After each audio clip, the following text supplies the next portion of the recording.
નમસ્કાર, સ્વાગત છે તમારું અમારી ચેનલ નેવિકા સ્ટોરી પર એક નવા વિડીયોમાં।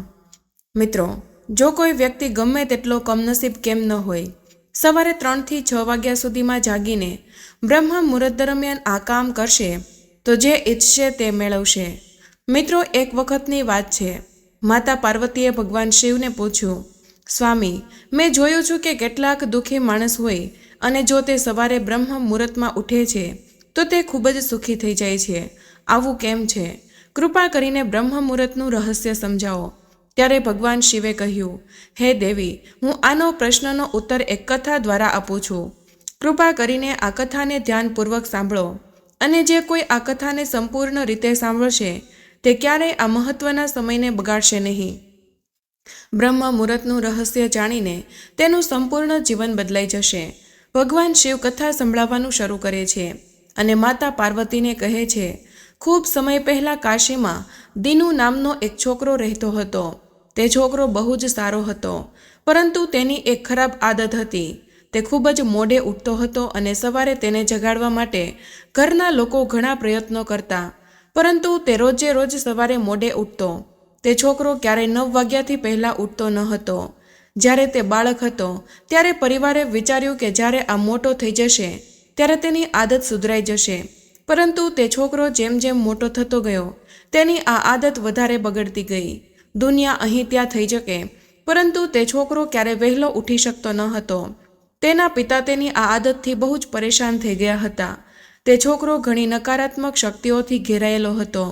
તેના બધા જ લોકો કંઈક ને કંઈક સંભળાવ્યા કરતા હતા, તેથી તે દિવસભર ઉદાસ રહેતો। આનો અસર તેના સ્વાસ્થ્ય ઉપર પણ પડી રહ્યો હતો। જ્યારે તે છોકરાએ જાણ્યું કે તેના બધા જ મિત્રો સફળતા મેળવી ગયા છે ત્યારે તે બહુ જ ચિંતિત થતો અને ભગવાનને કોસતો કે તે વારંવાર કહેતો, મારી કિસ્મત જ ખરાબ છે, પરંતુ તેના પિતા બહુ જ સારી રીતે જાણતા હતા કે તેની અસફળ થવાના પાછળનું શું કારણ છે। ભગવાન શિવજીએ કહ્યું, હે દેવી, પછી એક દિવસ આવી જ રીતે થયું। તેના પિતાને કોઈ સંન્યાસી વિશે જાણવા મળ્યું। તેમણે તરત જ પોતાના પુત્રની સમસ્યાના નિરાકરણ માટે સંન્યાસી પાસે જવાનું નક્કી કર્યું। છોકરાના પિતાએ તે સંન્યાસીને તેના પુત્રની આદતો વિશે જણાવ્યું અને સંન્યાસીએ કહ્યું, કાલે તમે તમારા પુત્રને આ આશ્રમમાં આવવા માટે કહેજો। પછી તે છોકરાનો પિતા પોતાના ઘરે પાછો જાય છે અને તેને ખબર હતી કે જો તે સીધી રીતે પોતાના પુત્રને સંન્યાસી સાથે મળવાનું કહેશે તો તે ક્યારેય તૈયાર નહીં થાય। તેથી તેણે પોતાના પુત્રને બોલાવ્યો અને કહ્યું, તારા બધા જ મિત્રોએ જીવનમાં સફળતા મેળવી લીધી છે, શું તું જીવનમાં સફળ થવા ઈચ્છતો નથી? ત્યારે છોકરાએ જવાબ આપ્યો, જરૂર પિતાજી, પરંતુ જ્યારે પણ હું મારા મિત્રો પાસેથી તેમની સફળતાનું રહસ્ય પૂછું છું તો તેઓ મને કંઈ પણ નથી કહેતા। ભગવાન શિવજીએ કહ્યું, હે દેવી, પછી તેના પિતાએ કહ્યું, મને આ રહસ્ય ખબર પડી ગયું છે કે તેઓ બધા કેમ સફળ થઈ રહ્યા છે। ત્યારે તે છોકરાએ ખૂબ જ ઉત્સુકતાથી પૂછ્યું, તમને ક્યાંથી ખબર પડી છે? પિતાજી, કૃપા કરીને તમે મને જણાવી દો। તેના પિતાએ કહ્યું, કાલે સવારે તારે એક સંન્યાસીના આશ્રમમાં જવાનું છે અને તેમને મળવાનું છે। જો તું ત્યાં સમયસર પહોંચી ગયો તો તે સંન્યાસી તને એક મંત્ર જણાવશે જેના દ્વારા તું સફળ થઈ જઈશ। ત્યારે છોકરાએ કહ્યું, પિતાજી, હું આજે આખી રાત જાગતો રહીશ અને સવારે સંન્યાસીને મળવા જઈશ। પિતાએ કહ્યું, ઠીક છે, તું ત્યાં જઈને તે સંન્યાસીની આજ્ઞા માનજે। પિતાજીની વાત સાંભળીને તે છોકરો ખૂબ જ ખુશ થયો। જીવનમાં પહેલી વાર તેણે રાત્રે જાગવાનું શરૂ કર્યું, પરંતુ થોડાક જ સમયમાં તેને ઊંઘ આવી ગઈ અને તે સૂઈ ગયો। પછી સવારે જ્યારે તે ઉઠ્યો ત્યારે તેને ખબર પડી કે સંન્યાસી સાથે મળવાનો સમય પૂરો થઈ ગયો છે। ત્યારે તેના પિતાએ છોકરાની તરફ જોયું અને કહ્યું, તું જીવનમાં ક્યારેય સફળ નહીં થઈ શકે, જઈને ફરીથી સૂઈ જા। પિતાની આ વાત સાંભળીને તે છોકરો ખૂબ જ દુઃખી થયો। તેણે મનમાં સંકલ્પ કર્યો કે કાલે સવારે તે સંન્યાસી સાથે મળવા જરૂર જશે। તેણે પોતાના પગમાં જાણી જોઈને એક નાનો ઘાવ કરી દીધો, જેથી દુખાવાથી તેને રાત્રિભર ઊંઘ ન આવી શકે। ભગવાન શિવજીએ કહ્યું, હે દેવી, આ એ પહેલો અવસર હતો જ્યારે તે છોકરાએ પોતાના જીવનમાં પહેલી વાર સૂર્યોદય જોયો। ત્યારે તે તરત જ તૈયાર થઈને સંન્યાસીને મળવા માટે ચાલ્યો ગયો। આજે તેનો અનુભવ એકદમ જ અલગ હતો। તે બહુ જ શાંતિ અનુભવી રહ્યો હતો। ચાલતા ચાલતા તે છોકરો જ્યારે સંન્યાસીના આશ્રમમાં પહોંચ્યો ત્યારે ત્યાં તેણે જોયું કે સંન્યાસી અને તેના બધા જ શિષ્યો ધ્યાનમાં બેઠેલા હતા. ભગવાન શ્રી શિવે કહ્યું કે હે દેવી, ત્યારબાદ જ્યારે ધ્યાનમાંથી સમય પૂરો થયો ત્યારે તે છોકરો સંન્યાસી પાસે ગયો અને તેમને પ્રણામ કરીને બોલ્યો, આપના પાસે એવો કોઈ મંત્ર છે જેના દ્વારા હું સફળ થઈ શકું? કૃપા કરીને મને તે મંત્ર જણાવો. હું પણ મારા મિત્રોની જેમ જ સફળ થવા માંગુ છું, જેથી હું પણ એક સારું જીવન જીવી શકું. ભગવાન શિવે કહ્યું કે હે દેવી, ત્યારે સંન્યાસી સ્મિત સાથે બોલ્યા, હા તો તમે એ જ બાળક છો. તારા પિતાજીએ મારી પાસે આવીને તારા વિષયમાં મને બધું જ કહ્યું હતું. હું તને એ મંત્ર ચોક્કસ આપી દઈશ. પરંતુ જેમ જ તે છોકરો પરંતુ શબ્દ સાંભળે છે તો તે ગભરાઈ જાય છે અને પૂછે છે, પરંતુ શું ગુરુદેવ? સંન્યાસી સ્મિત સાથે બોલ્યા, હું તને એ મંત્ર આપીશ, પરંતુ આગામી 21 દિવસો સુધી તારે મારી આજ્ઞા માનવી પડશે. હું તને એ મંત્ર 21 દિવસ પછી આપીશ. એ પહેલાં જે પણ કાર્ય હું તને કહું છું તે તારે પૂરું કરવું પડશે. જો તું અસફળ થયો અથવા તો કાર્યની મધ્યમાં તું તારો સંકલ્પ છોડી દે છે તો એ મંત્રની અસર ક્યારેય નહીં થાય. ત્યારે દ્રઢ સંકલ્પ સાથે તે છોકરો બોલ્યો, મને તમારી આજ્ઞાનો સ્વીકાર છે. હું આગામી 21 દિવસ માટે તમારો દાસ છું. તમે જે પણ કહેશો હું તે કાર્ય કરીશ. મને માત્ર ને માત્ર એ મંત્ર વિશે જાણવું છે. ભગવાન શ્રી શિવે કહ્યું, હે દેવી. પછી સંન્યાસીએ છોકરાને કહ્યું, ઠીક છે, કાલથી તારું કાર્ય શરૂ થશે. તું આ આશ્રમમાં રહીશ. તે છોકરો આશ્રમમાં રહેવા માટે તૈયાર થયો. સંન્યાસીએ કહેવાનું ચાલુ રાખ્યું, અહીં રહીને તારે બ્રહ્મ મુહૂર્તમાં ઉઠવું પડશે અને બીજા શિષ્યોની જેમ ધ્યાન અને તપ કરવું પડશે. સાથે સાથે આશ્રમના તમામ કાર્યમાં પણ મદદ કરવી પડશે. ધ્યાન રાખવું કે આ સંકલ્પ ક્યારે પણ તૂટવો ન જોઈએ. ત્યારે ભગવાન શ્રી શિવે કહ્યું કે હે દેવી, હવે તે છોકરો સંન્યાસીની વાતથી સહેમતી સાથે ખુશ થઈ ગયો અને આગામી દિવસની તેના કાર્યોનો સમય શરૂ થયો. આ વખતે તે દ્રઢ સંકલ્પ સાથે કામ પર લાગ્યો, પરંતુ 1 સપ્તાહ પછી તેનો સંકલ્પ તૂટી ગયો અને 8મા દિવસે તે મોડે સુધી સૂતો રહ્યો. જ્યારે તે ઊંઘમાંથી જાગ્યો ત્યારે તે મનોમન કહેવા લાગ્યો, મારાથી કેટલું મોટું પાપ થઈ ગયું છે. અને પછી તે રડવા લાગ્યો. તે રડતા રડતા સંન્યાસી પાસે પહોંચ્યો અને કહેવા લાગ્યો, હે ગુરુદેવ, મારો સંકલ્પ તૂટી ગયો. હવે હું જીવનમાં ક્યારેય સફળ નહીં થઈ શકું. સંન્યાસીએ તેને સમજાવતા કહ્યું, એકવાર ફરીથી શરૂ કરો, ફરીથી સંકલ્પ કરો. ત્યારે છોકરાએ સંન્યાસીને પ્રશ્ન કર્યો, સવારે વહેલા ઉઠવું એટલું જરૂરી કેમ છે? અને અહીં સૌ લોકો આટલી વહેલા સવારે કેમ ઉઠી જાય છે? ભગવાન શ્રી શિવે કહ્યું, હે દેવી. પછી સંન્યાસીએ છોકરાને સમજાવતા કહ્યું, વહેલી સવારે એટલે કે બ્રહ્મ મુહૂર્તમાં ઉઠવા પાછળ ખૂબ જ મોટું વિજ્ઞાન છુપાયેલું છે. છોકરાએ કહ્યું, કૃપા કરીને તે વિજ્ઞાન વિશે મને સમજાવો. સંન્યાસીએ કહ્યું, રાત્રિને 4 પહોર છે. સમયના અવધિમાં વહેંચવામાં આવે છે. પહેલો રુદ્રકાલ, જે સાંજના 6 વાગ્યાથી 9 વાગ્યાની વચ્ચે હોય છે. બીજો રાક્ષસકાલ, જે રાત્રિના 9 વાગ્યાથી 12 વાગ્યાની વચ્ચે હોય છે. ત્રીજો ગંધર્વકાલ, જે રાત્રિના 12 વાગ્યાથી 3 વાગ્યાની વચ્ચે હોય છે. મનોહરકાલ, જે છેલ્લો પ્રહર છે. અને આ સમયને બ્રહ્મ મુહૂર્ત અથવા તો અમૃત કાળ પણ કહેવામાં આવે છે. આનો સમય વહેલી સવારે 3 વાગ્યાથી 6 વાગ્યાની વચ્ચે હોય છે.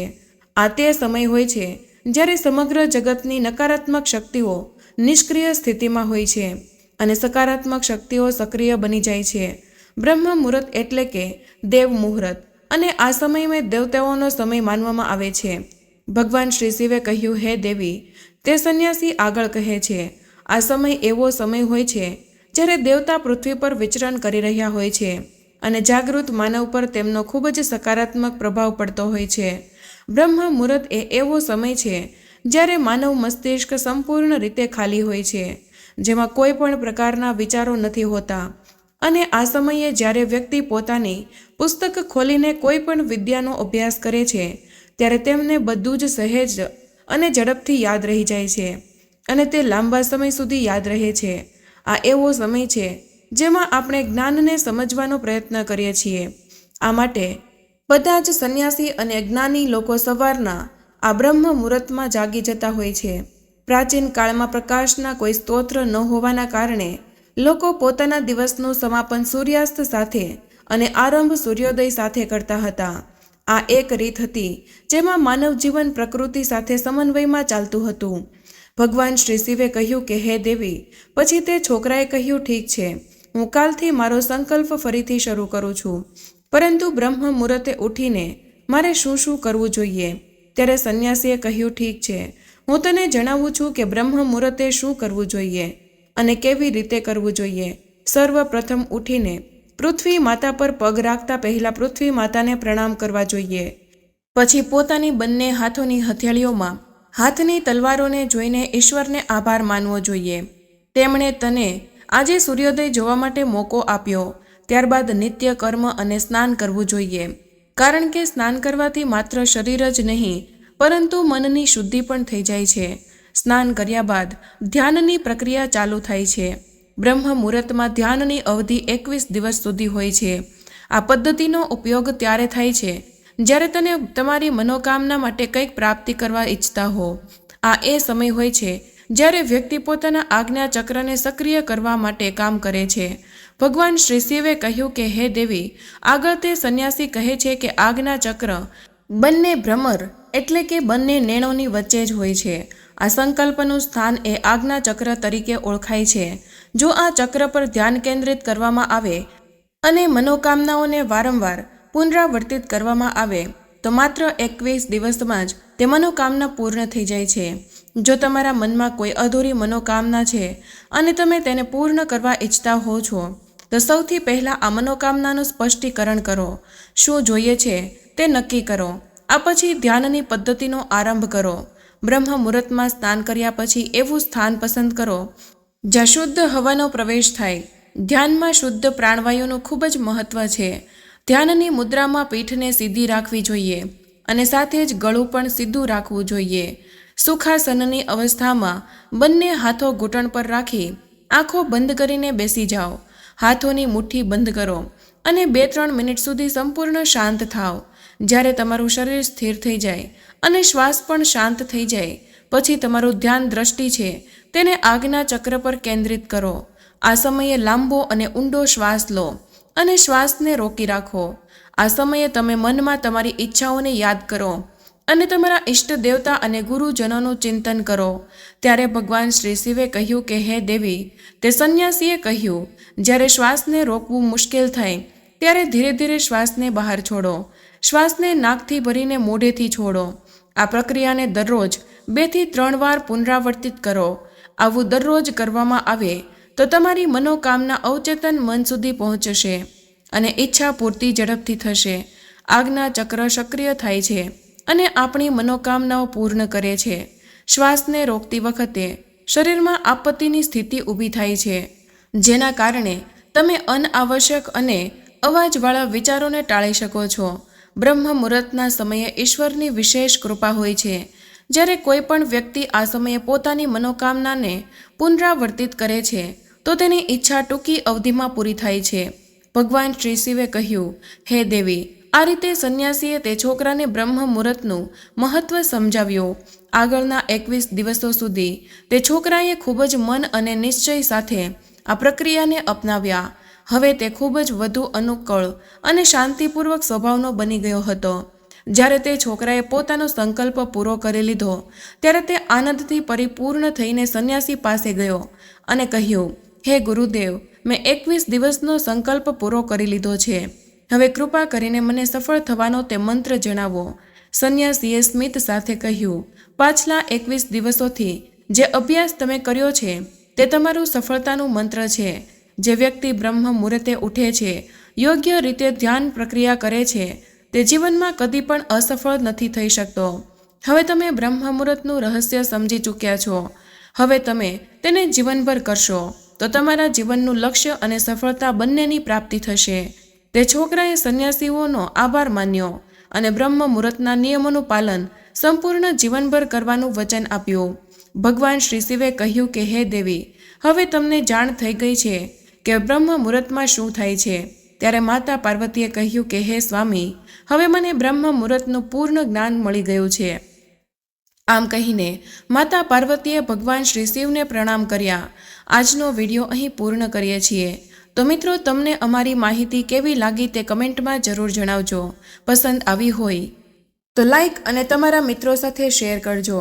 ચેનલ પર નવા હોય તો ચેનલને સબસ્ક્રાઇબ કરવાનું ભૂલશો નહીં. મળીએ એક નવા વિડીયોમાં. ત્યાં સુધી બધાને જય શ્રી કૃષ્ણ. હર હર મહાદેવ. ધન્યવાદ.